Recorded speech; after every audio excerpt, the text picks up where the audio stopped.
jangan lupa subscribe ya.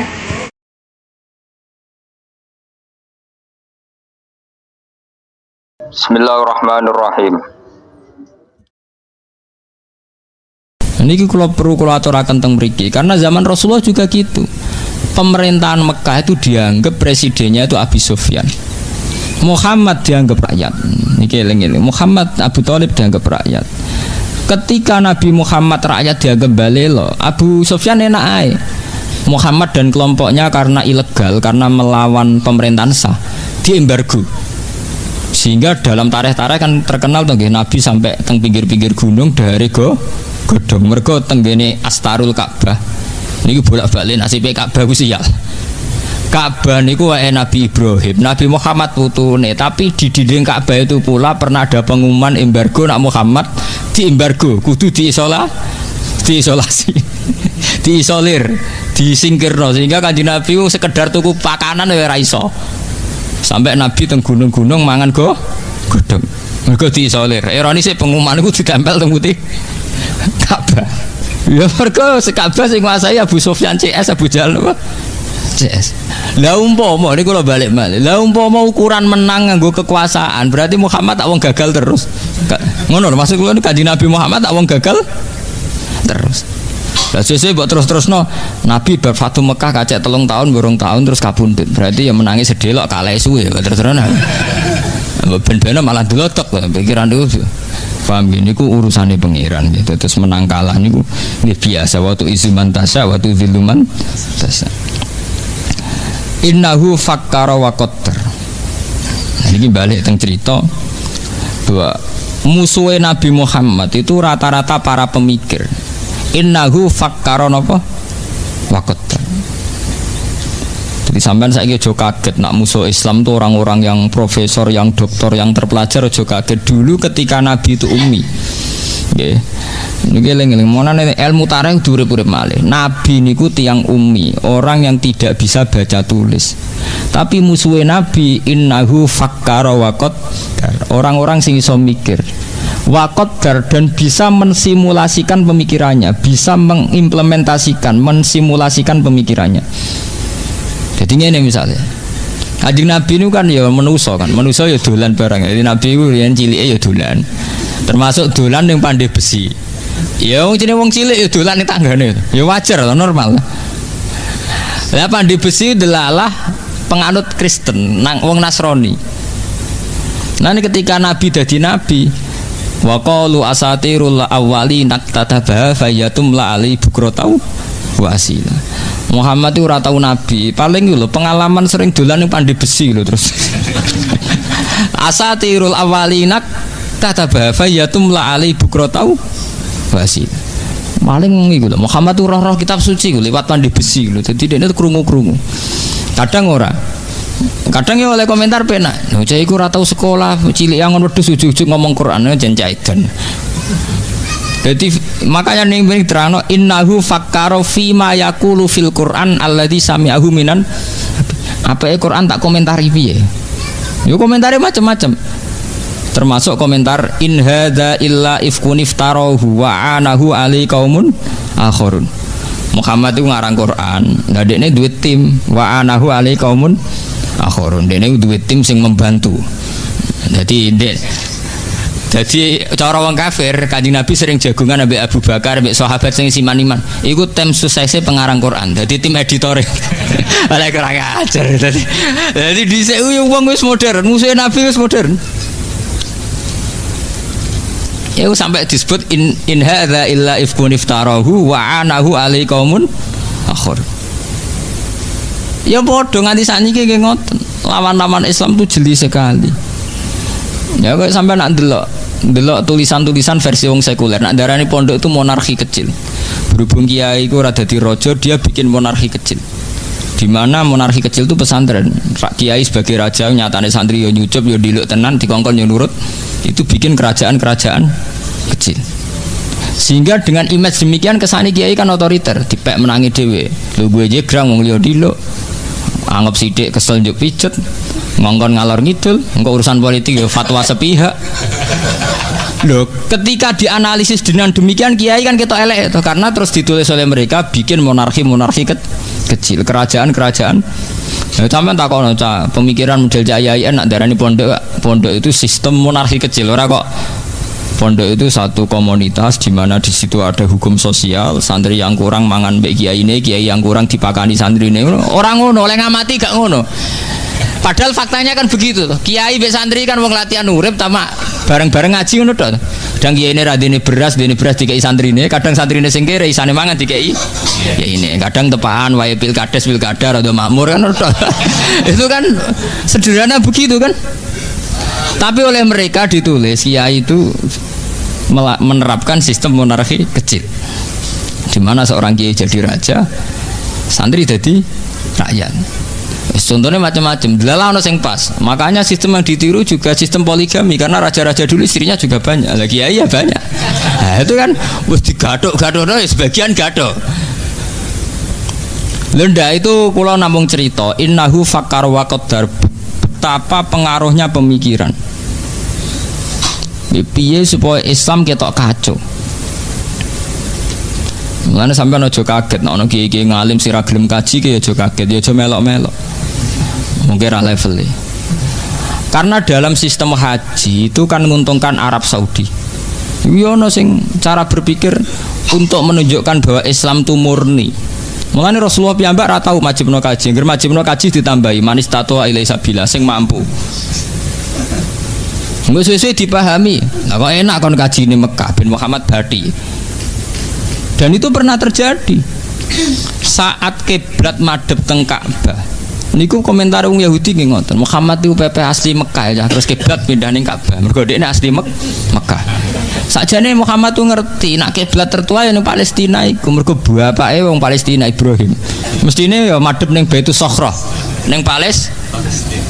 Mulai saya qulu subha'u minan nas ma wallahum an qiblatimul lati kanu alai. Muhammad tuh piye to? Kiblat to digawe dolanan. Go Kanjeng Nabi nate 16 wulan madhep teng Baitul Maqdis. Mergo kiblat tertua. Suwe-suwe be Allah kan madhep teng Ka'bah. Malah mali perkara kan. Mergo jare wong kafir Madinah terus penak. Muhammad tuh piye? Pepet disone terus dinggo kiblat. Mergo Nabi kelahiran Mekah. Itu jenis innahu fakkara napa? Qaddar.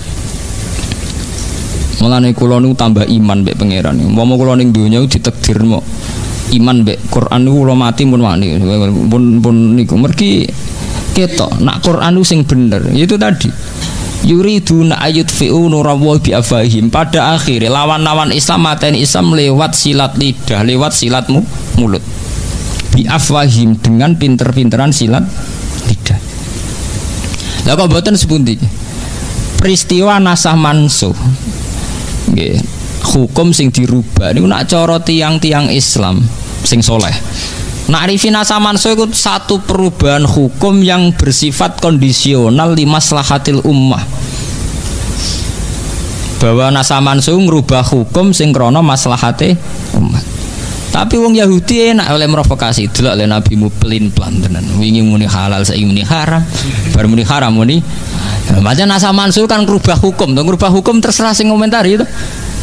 Dianggap realistis yo kena. Mergo rubah yang karena kondisio. Nah, diarani pelin-pelan yo kena. Nyatane ora konsisten.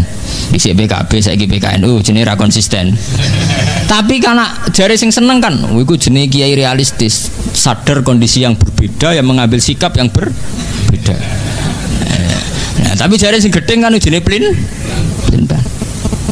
Padahal cara kula nasah mansuh itu fenomena biasa. Lho nggih to nggih, misale sampean ning desa urung terpelajar, roh prawan angon iso seneng. Tapi kowe dengar sendiri nih kuliah, roh bocah wayu-ayu ning kota kaosan ketat, roh cah iku seneng janggal. Wes langsung buat tinggal loh dengan sendiri nih. Artinya tingkat pengetahuan itu juga punya perubahan gitu. Sampean zaman ning desa orang terpelajar, roh ketemel yo enak weteng gak loro, roh sambel yo enak weteng meloro. Tapi ketika sampean kuliah, nak KFC juga doyan, sambel yo terus weteng loro. Seneng yo cewek-cewek sing model, sing gaul. Roh bocah tanggamu sing dhisik mbok senengi saiki matun, ora seneng blas. Lagi dadi kiai yo ngono. Kowe zaman kere untuk bojo iku syukure ra karuan. Bareng dadi kiai DPR RI. Ora bojomu kok ora pantes kabeh. Mergo wong wedok ayu-ayu di Jakarta luwih pantes. Intelektual juga gitu. Kowe zaman dadi kiai lugu, wiridan istighfar ku iso nangis. Wiridan apa saja iso taladzud billah. Tapi ketika kowe dadi kiai modern, itu beda meneh. Cara berpikir sudah beda. Mulai nikmati HP, nikmati internet, menawa di SMS banking barang sembah rekening era sitok. Ini contoh bahwa perubahan orang itu tidak boleh merubah akidah, tapi perubahan itu pasti terjadi. Nah tapi mbek wong kafir, mbek wong Yahudi dianggap Muhammad nasaman sudah dianggap pelin-pelan. Ini penting kalau aturaken teng mriki bi afahihim. Ya sama seperti sekarang yang kita alami. Kiai-kiai politik masyarakat lari. Jadi kiai kok politik saya kira seneng ngaji. Bagi mereka yang seneng politik, sira politik jadi pangku tangan. Masalah bangsa banyak kok dekne pangku napa? Tangan. Repot. Intinya nak jenenge cangkem bisa diwolak-walik. Mergo lidah tidak bertulang gitu. Lha ini perlu kula aturaken teng mriki karena itu tadi. Yang namanya hidup itu mau pinter-pinteran omong tok. Ini kayak kula bolak-balik nak mucal teng sarang kula terangaken. Ana wong anteng. Nak jari sing salemu, Pak Yai ku lu anteng. Nak jari sing ra seneng, jen tell me telat mikir gak anteng. Anteng wong tell me. Ya padha.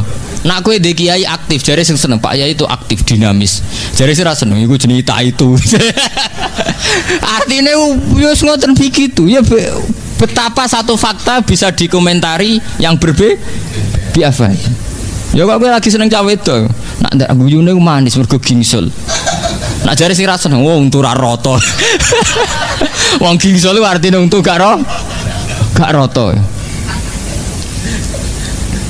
Lah Nabi niku zaman berjuang ngadepi tiang Yahudi niku wong Yahudi pinter omong pancen. Biafahim diputar-putar. Fakta diputar balik. Iku mau termasuk Nabi ora Nabi ditakok Yahudi ra iso jawab menyencang ke Yahudi. Mat, ntakoki lugu, Mat. Nak wedhus mati sing mateni sapa? Ya Nabi ya lugu jawab Allah. Agamamu aneh, Mat. Aneh piye lah? Sing dipateni Allah langsung malah haram. Sing dipateni liwat tangane manusa sing berlumuran dosa malah halal.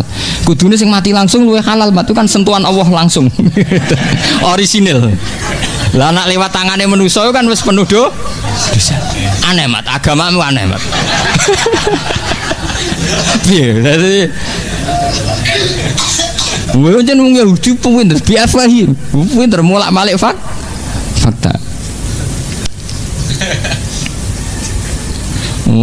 Pemene sing perkarane sing sensitif malah pinter meneh kok menyangkut kiblat.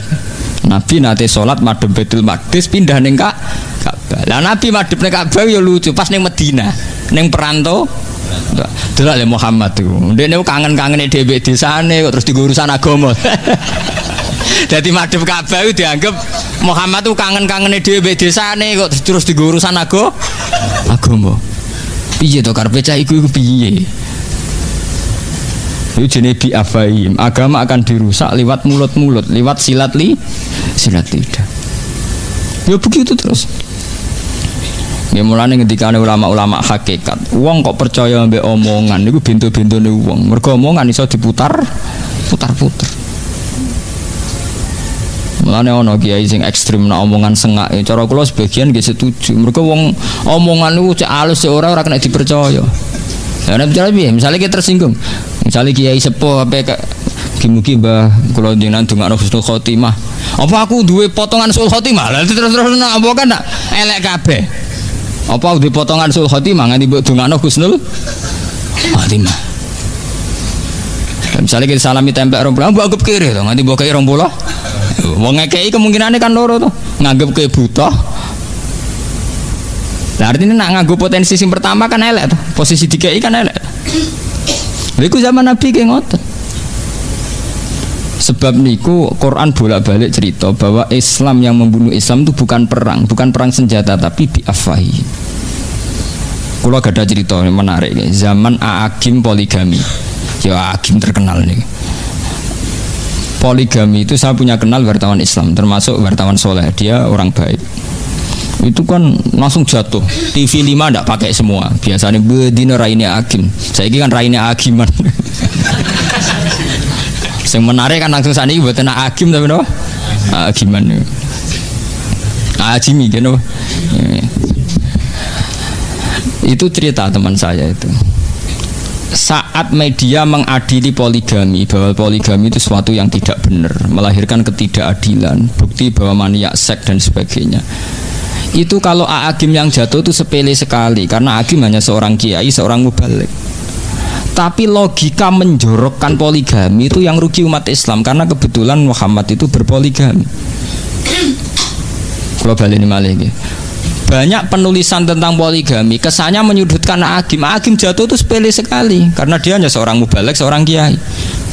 Tapi logika bahwa poligami benar-benar salah, ya, menyimpulkan bahwa poligami benar-benar yang jorok, itu sudah merugikan Islam karena Rasulullah melakukan poligami. Itu yang kita rugi. Gampangannya itu mau pinter-pinteran permainan untuk menyudutkan Islam, tapi gak ketara kesana yang diadili poligami. Sebetulnya yang tertulis di situ adalah logika-logika betapa salahnya poligami. Artinya secara umum di situ akhirnya tertulis di berbagai media massa betapa salahnya logika poligami.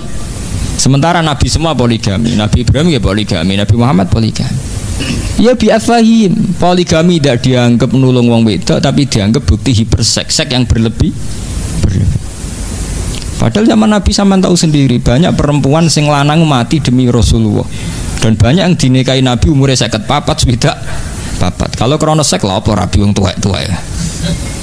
Ya memang ada di antara sing ayu paling Zainab, Aisyah kena dihitung liyane tuwek-tuwek. Wong Sauda terkene wireng bunder tuwa. Wong sampai ketika ana ayat hijab turun niku Sayyidina Umar ngenyek. Kowe iku ora usah nganggo hijab. Selain serana wong menarik kowe nganggo hijab lah tetep ketara nek innaki la Sauda. Tetep ketara kena Sauda. Kok bundere wis ketara. Umar iku sing sahabat wae wani ngenyek mbek Sauda. Sauda iku ana ayat hijab nganggo hijab. Wong wis gak menarik bunder tuwek glundung. Dinya Mbak Umar, kowe ora usah nganggo hijab. Kowe nganggo hijab lah tetep konangan nak kowe Sauda. Mergo postur tubuh. Lah umpama Nabi poligami krana seks lha apa poligami Sauda bareng. Lah anak Agim mak bener, iku mantan Pragawati jeneng ayu, iku normal niku cek bener banget. Ya Agim ya sadar nasa mansul, paling dekne pikirane kan. Pulau terkenal duwe akeh, bojo rapati ayu kan rugi dekne. Apa artinya terkenal gak menikmati hidup? Ya kan sah saja. Ya kan normal itu. Sing ra normal kan sira rabi ini. Tapi sing jelas ya, permainan media sampean harus tahu itu tadi. Kata teman saya itu mengingatkan saya, sebetulnya gini Pak Bah, saat Agim yang jatuh karena poligami itu tidak masalah. Ya hanya seorang Agim. Ya hanya seorang Agim. Tapi kemudian logika poligami begitu salah, logikanya begitu jorok, begitu tidak manusiawi. Itu yang kita rugi karena kebetulan Rasulullah berpoligami. Sebab itu terus rame tulisan yang bela poligami lah. Repotnya sing bela pancen duwe karep poligami ya kan padha repote kan. Nak cara kula pribadi itu tadi bahwa Rasulullah sebagai nabi itu memang mulai dulu disoal, mulai kenabiannya sampai punya rivalitas sampai saiki ana Musaddiq ana Liyaminuddin kabeh rival nabi untuk ketemu Jibril. Liyaminuddin Musaddiq kabeh. Itu normal sekali artinya seorang nabi pasti punya musuh. Wa kadzalika ja'alna likulli nabiyyin aduwwan minal mujrimin, kata Allah, setiap nabi pasti saya bikinkan musuh. Tapi masalahnya musuh paling fatal kata Rasulullah itu nak sing salah faham wong Islam dhewe ya umate dhewe. Mulane kanjeng Nabi anggere ana wong Islam sing salah iku duka. Kowe kepengin kaya kaum Nabi Musa. Kowe kepengin kaya kaum Bani Israel. Nabi Bani Israel musuhe ora wong sing kafir, tapi musuhe umate dhewe. Iku kakean penjaluan. Lah Nabi Muhammad itu ngadepi umatnya nggih pun kathah sing ngoten. Jadi sekarang banyak yang menyayangkan hukum Islam. Misalnya ada hukum pancung, menyesal. Dalam hukum modern tidak usah pancung. Hukum kisos disesali.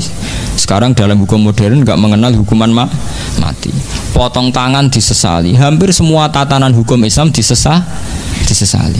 Saiki seengkek sawangane nyesali potong tangan, nyesali hukum kisos, nyesali hukum pancung. Engko nang era putune kita nyesali kok zina haram sih. Kok sesuai nang disesali malah Islam piye to ono zina barang haram, barang enak kok haram. Lho nggih awal dari menyesali aturan Islam, suwe-suwe kok delodok sing disesali iku hukume. Saiki kan ijek sing disesali. Itu tadi kayak gerakan feminisme. Ini kalau cerita intelek ya. Di Jogja itu di kota-kota besar itu semua mahasiswa itu termasuk untuk studi gratis itu kalau studi tentang gender, tentang kesamaan gender, bahwa hak wanita sama persis dengan hak lelaki. Karena kebetulan lagi Islam memposisikan lelaki 1 derajat di atas perempuan. Sekarang hak gender kuat. Kula jek eling cilik kula iku lurah wedok iku kiai protes kabeh. Saiki menedek lurah, cek bupati, cek presiden ora ono kiai pro. Bahkan suhune kiai tahu duet sampai Megawati ya. Dan itu ndak janggal. Padahal sampean eling to, ge cilik sampean eling to. Ini takono Mbah Sakur sing sebut. Riyen lurah wedok kiai setuju mboten, Mbah? Mboten. Saniki mulai bupati sampai presiden sampai karena apa? Isu yang digulirkan mereka kesamaan gender, gerakan feminisme itu kuat sekali. Kuat sekali gerakan yang mensejajarkan wanita dengan lelaki. Kuat sekali. Sehingga umat Islam sudah teracuni pikirannya, tidak masalah presiden lelaki atau perempuan, tidak masalah bupati lelaki atau perempuan, tidak masalah. Lah suwe-suwe ya nuntut kalau lelaki boleh poligami kenapa perempuan tidak? Saiki pertanyaan ini seminar-seminar. Yang butuh variasi seks kan tidak hanya lelaki, perempuan juga terus-terusan dulu atau kabeh kan? Suwe-suwe sedang dikaji kemungkinan istri atau nopo perempuan punya hak talak. Hak talak kok lelaki tok, gak adil. Nak sing lanang ra karep iso megat, nak sing wedok ra doyan sing lanang kok iso megat. Mulane kula pribadi, kula nak sering tahajud mbek pangeran. Sing marai kekacauan ini termasuk para kiai, kita sendiri. Yaitu tidak bikin percontohan Islam yang baik. Kita hanya berpegang sama hukum fikih. Kula wani sowan pangeran ketemu ngeten wani. Saya bersumpah berani ketemu Tuhan begini saya berani. Artinya ngeten lho nggih. Cara hukum fikih, rungokno niki. Cara hukum fikih, hak talak memang hanya pada suami. Ar-rijalu qawwamun 'alan nisa. Hak talak juga diberikan hanya pada suami. Tapi kita ini masalah protes. Kalau tak cerita, ini cerita ilmu intelek ya, cerita ilmiah. Awal daripada tolak, piye wae iku ada ketidakpuasan baik suami pada istri atau istri pada suami. Sehingga andekan keluarga itu mawaddah warahmah itu tidak terjadi tolak. Sebab itu Nabi ngendikan abghadul halal ilallah at-tolak. Tolak itu halal tapi abghadul sesuatu yang sangat dibenci Allah adalah tolak. Jadi halal tapi dibenci Allah. Karena tolak itu masalah sensitif. Sampai naruh rasanya di anak wedok sing lanang gak kebeneran. Kowe ra bingung. Ndak hanya orang sekuler. Kiai-kiai lan ada anak wedok sing lanang gak kebener ya bingung. Wong sing anake ra iso megat. Nuruti tetep bojone lara kah? Yang menyesali ini tidak hanya wong Jawa, wong Islam lah nak tepaan be kasus nggih menyesali.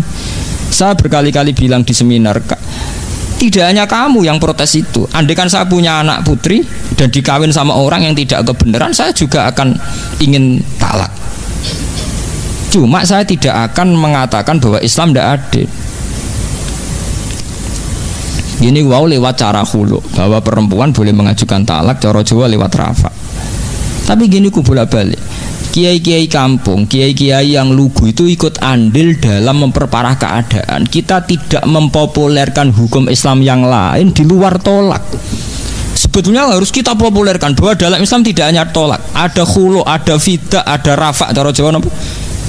Andekan hukum tolak sepopuler hukum khulu, juga sepopuler hukum rafa, mungkin mereka tidak janggal. Karena kelihatan kalau perempuan juga punya hak. Wes gitu kita tidak bikin percontohan yang baik. Misalnya begini, Yang namanya poligami di dunia kiai pun rata-rata faktor nafsu. Ya artinya bojone elek rabi wong ayu, bojone ngecewakno rabi sing luwih menah. Sehingga ya terjadi stigma bahwa poligami ya mesti unsure seks. Ya akhirnya korbannya wong terus bayangnya zaman Nabi unsurnya juga seks. Makanya kalau setuju model konsep Quran di luar aturan hukum itu ana laqad kana lakum fi Rasulillah uswatun hasanah. Rasulullah poligami tapi beliau membuktikan adil. Sehingga zaman itu ya ada polemik. Bahkan wong Yahudi sendiri itu tidak mencibir Rasulullah poligami karena ya baik-baik saja, nggak ada apa-apa. Itu pentingnya uswatun apa? Hasanah. Nggih to nggih. Misalnya sampean ketemu pakar gender atau pakar feminisme, pakar yang mensejajarkan wanita dengan lelaki. Wong iku mbok rabi, pakarilah lho mbok rabi. Bareng mbok rabi bahagia. Apa deh? Itu pentingnya fi Rasulillah uswatun. Orang yang protes aturan itu ternyata dia bahagia di bawah naungan kue. Apa deh? Mas nak cara aku, wong wedok di hak tolak. Iya di hak tolak. Tapi dia ini bahagia ya. Hak ya ora dingko to tetep. Dia baik-baik saja. Ini pentingnya uswatun hasanah, bahwa di luar aturan hukum kita ini harus punya perilaku yang sehat. Karena dengan perilaku yang sehat ini Islam terselamatkan. Kalau kita hanya main hukum misalnya wong lanang penggaweane megat, wong lanang duwe hak otoritas ning gone perempuan, ya ndak ada selesainya. Gak buatin paradoks semudik. Ketika hak nafkah itu diberikan sama suami, akhirnya sing lanang ra kodak nafkahi, sing wedok dadi TKW. Kerja ning Arab Saudi, ana sing mulai hamil macam-macam. Kerja ning Malaysia untuk aniaya majikan dan sebagainya. Yang salah siapa? Tokoh feminin gak siap menjawab itu. Katanya itu kecelakaan sosial. Padahal masyarakat kita ini sudah siap melihat perempuan yang kerja. Tapi ketika diperkosa ngalami ngono mereka tidak siap. Makanya sebetulnya kita kulo sak jenengan senten sing ngaji kulo kudu wani bersumpah demi Islam kita menjelaskan sesuai akidah Islam.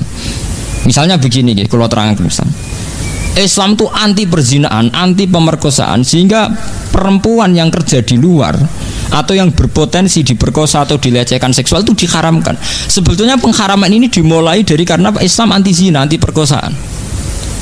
Sebab itu semua potensi yang mengarah ke sana kita tuh tutup. Tapi kita ini kan kita juga bikin percontohan yang jelek, ngiranya bahwa lelaki menguasai perempuan, bukan anti perzinaannya itu. Ya ini London sampean pahami. Misalnya ngeten nggih. Kula di bojo. Saya secara naluri ekonomi seneng nak aku yo kerja, bojoku yo kerja. Sampean di bojo. Sampean secara naluri ekonomi tetap seneng nak lanange yo kerja, wedoke kerja karena secara kalkulasi lebih cepat kaya. Tapi coba kalau sampean mulai pakai logika penyelamatan dari bahtera keluarga, dari pergunjingan, dari perselingkuhan. Misalnya bojo mayu, potongannya serodok kenes.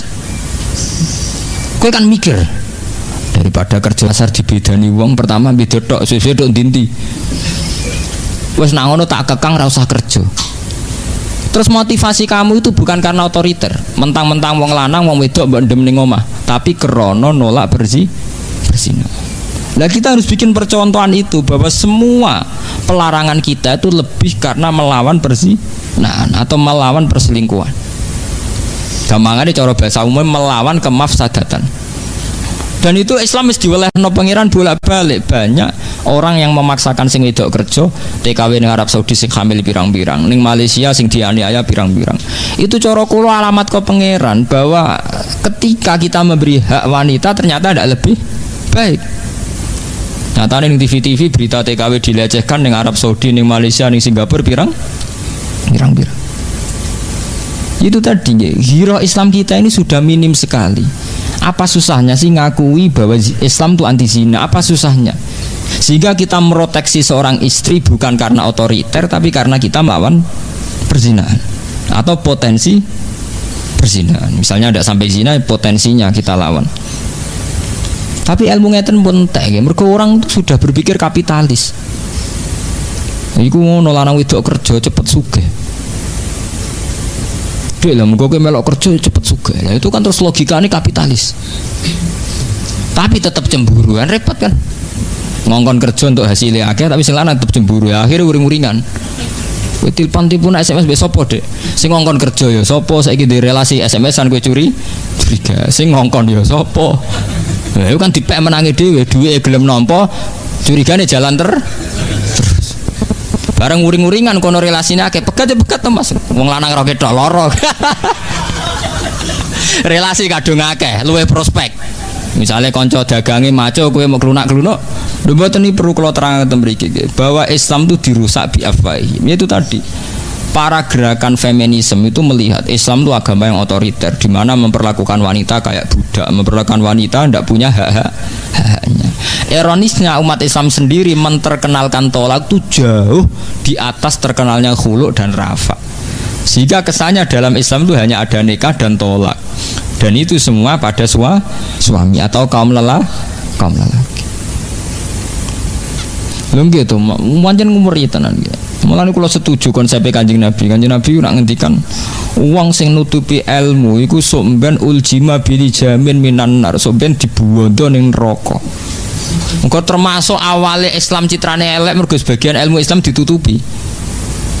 Wong lanang kiai rata-rata lanang tuh kan gak siap dek nerangno. Wong lanang duwe hak tolak telu. Tapi wong wedok duwe hak khulu. Nerangno seimbang ngono terus. Kowe kecewa mbek bojo iso megat. Bojomu kecewa mbek kowe iso khulu. Bulan baleni sesuai khulu seterkenal apa? Tolak. Tapi kan ora siap nerangno. Waduh. Engko kono kecewa sithik-sithik kecewa rapa loro aku. Jadi ya bolak-balik ya di kepentingan. Dene nerangno ora pati nerangno khulu iki. Di kepentingan.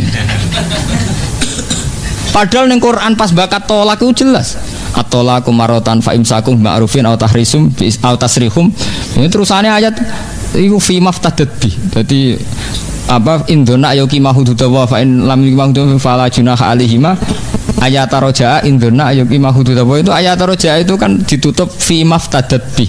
Fima ing dalam perkara iftadat kang lakoni fidak tebusan sapa wedok bi iklan mak. Terus dikenal ning fikih jenenge hukum khulu. Ning Jawa dikenal hukum rafa.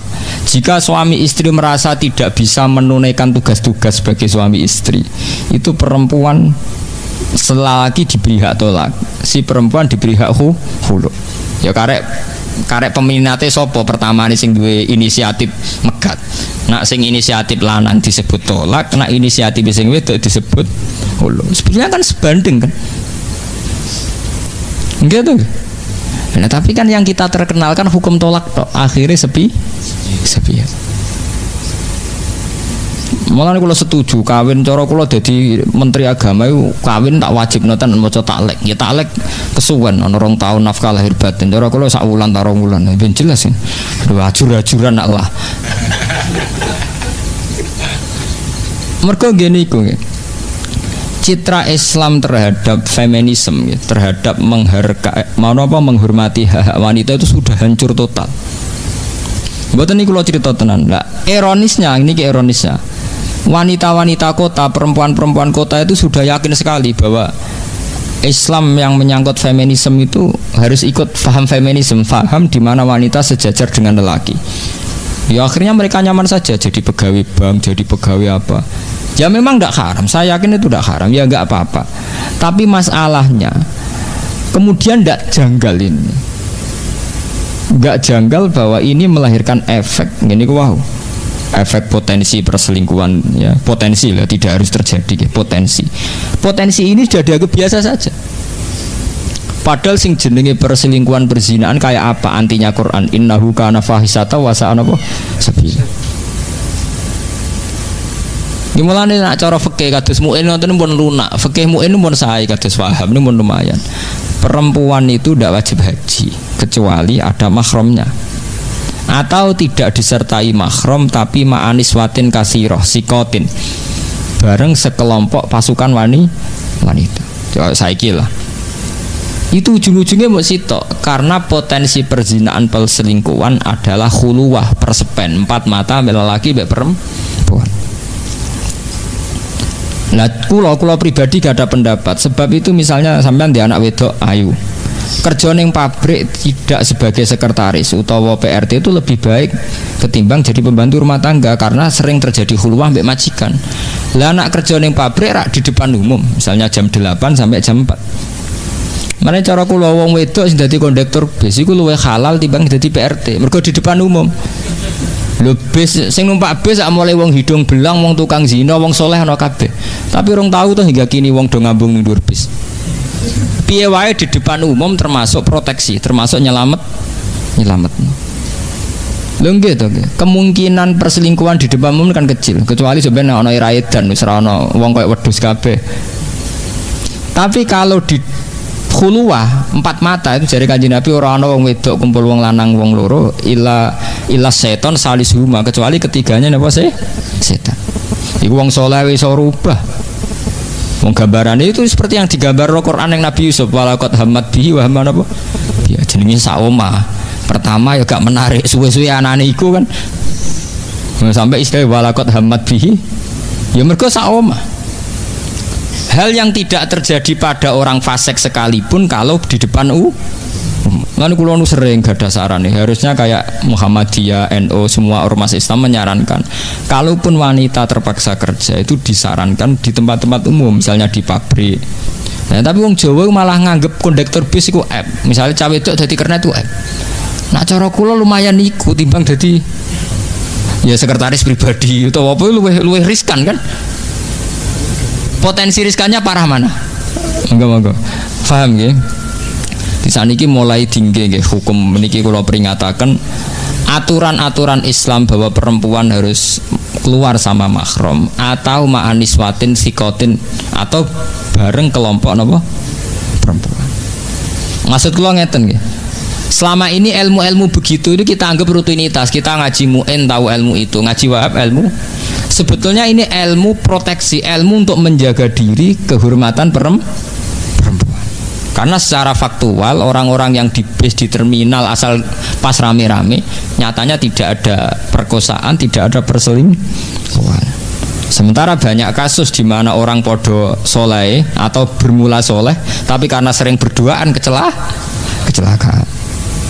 Itu tadi kalau pesan sekali sama yang pernah mondok yang kiai bahwa kita melihat hukum Islam itu harus menjadi energi sosial, bahwa aturan-aturan begini dalam fikih harus menjadi energi apa? Sosial, sehingga nanti saat kita punya anak perempuan atau punya tetangga perempuan tanya, Pak Kiai kalau saya ini kerja apa? Neng pabrik ae, utawa kerja yang di depan umum, gamane sing tidak khuluwah. Ya, tapi kita kan kita tidak bikin percontohan Islam yang baik. Yang tahu-tahu disudutkan bahwa Islam itu mengekang perempuan sehingga perempuan tidak punya hak aktivitas. Ya ini kalau baleni malih. Makanya musuh-musuh Islam itu selalu innahu fakkar wa qaddar fakutilake fakot dar yuriduna ayutfi'u nurallahi bi afwahi. Mereka ingin sekali membunuh Islam lewat silat lidah. Terus lewat ngaji niki mugi-mugi kita akan lebih baik. Jangan lupa komen di bawah.